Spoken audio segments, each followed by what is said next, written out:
कंगना रनौत ने जो सवाल उठाया है कि राहुल गांधी के आचरण और व्यवहार से जो लड़कियां हैं, जो महिलाएं हैं, वो अनकंफर्ट फील करती हैं। ऐसा क्या है राहुल गांधी में और क्या ऐसा व्यवहार संसद परिसर में या संसद में उनका रहता है? देखिए, मैं समझता हूँ राहुल गांधी जितने शालीन और जितने दृढ़ निश्चयी और महिलाओं का सम्मान करने वाला, और मैं ये कह सकता हूँ कि सारे लोग महिलाएं एक अपने भाई की तरह उन्हें देखती है, और राहुल गांधी स्वयं उस परिधि के अंदर रहते हैं। मैं ये जरूर कह सकता हूं कि कंगना रनावत, जिसके राजनीतिक संस्कार के बारे में तो मैं कुछ बोलूंगा नहीं, लेकिन हाँ, वो स्मृति ईरानी बनने का जो प्रयास कर रही हैं, वो जो फिल इन द ब्लैंक्स होता है ना, उस टाइप से वो जो वैकेंट है, तो स्मृति ईरानी बनने के लिए वो सारा प्रयास करती है। और इस प्रकार के शब्दों का राजनीतिक संस्कार जिसमें नहीं है, और इस प्रकार के शब्दों को प्रयोग करती है। लेकिन जो आपके टैगोर ने सवाल उठाया कि एक स्क्रिप्ट कंगना रनावत को दी जाती है, वो उसे फॉलो करके आगे बढ़ा रही हैं कि राहुल गांधी के इमेज को कैसे डेंट कर। देखिए, मैंने कहा कि ये एक बात बता रहे हैं, किसी को ये गलतफहमी होती है कि हम सूरज का, ये क्या बोलते हैं, आकाश का हमने उठा रखा है। तो कंगना रनावत का सारी चीजें, मैं एज ए एक्टर नहीं बोल रहा हूँ, सारी चीजें सारे लोग जानते हैं। और राहुल गांधी की जो छवि है और इनकी क्या है, ये तो बहुत हास्यास्पद बातें हैं।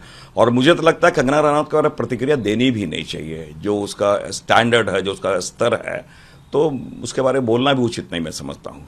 दूसरा सर, आपको पता होगा कि आईपैक पे छापेमारी हुई थी, उस पर जो कंट्रोवर्सी क्रिएट हुआ था, उसको लेकर सुप्रीम कोर्ट ने टिप्पणी की है कि वो कोई सुखद स्थिति नहीं थी जब एक केंद्रीय एजेंसी छापेमारी कर रही है, जांच कर रही है, और जो मुख्यमंत्री का इंटरवीन हुआ, वो सुखद स्थिति नहीं था, और इन चीजों को बिना उपाय किए ऐसे नहीं छोड़ा जा सकता है। देखिए, मैंने कहा कि अगर तथ्यों को गलत तरीके से प्रस्तुत किया जाएगा और किसी के डेटा, किसी के रणनीति को मैं समझता हूं हासिल करने का अगर प्रयास किया जाएगा एजेंसियों के द्वारा गलत तरीके से, तो एक प्रतिरोध बहुत स्वाभाविक रूप से हो जाता है।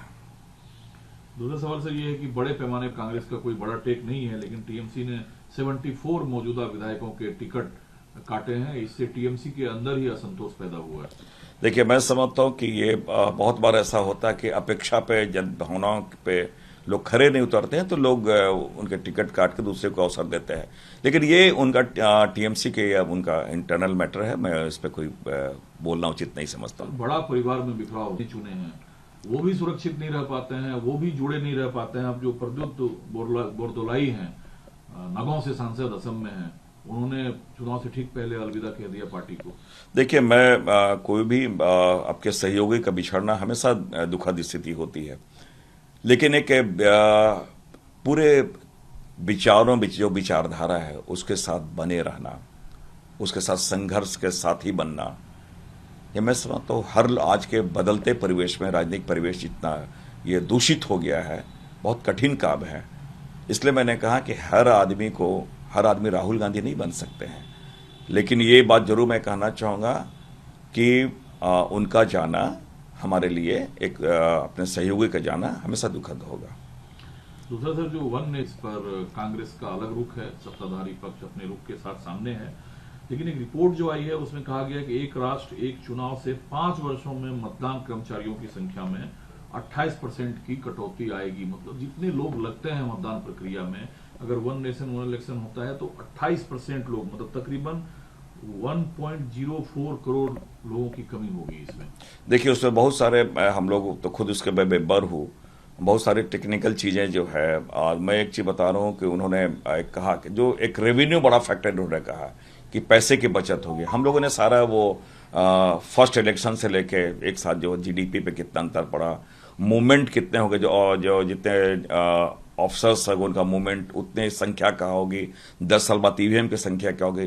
तो मैं उसके बाद स्थिति अगर सरकार गिरती है कहीं पे सेंट्रल में तो क्या होगा। ऐसे बहुत सारे चीजें हैं जो मैंने कहा 83 से लेके मैं एक बात नहीं कर रहा हूं, तो बहुत आर्टिकल में इतने चेंजेस लाने पड़ेंगे उस पर, और ये व्यवहारिक नहीं है। सबसे बड़ी तो व्यवहारिक ये नहीं है। और ये बातें कि हमें कमी की जाएगी, जिसमें वन नेशन वन इलेक्शन में ऑफिसर्स की कमी आ जाएगी, अभी जो शुरू का जो फेज है उसमें कराने के लिए इतना ऑफिसर्स कहां से आएंगे। आज जो हम इलेक्शन, इसलिए मैंने कहा कि बहुत बातें ऐसी होती कि आर्थिक रूप से या फिर आप प्रशासनिक दृष्टिकोण से जो तर्क दिए जा रहे हैं उसमें कोई बहुत व्यवहारिक तर्क वो नहीं है।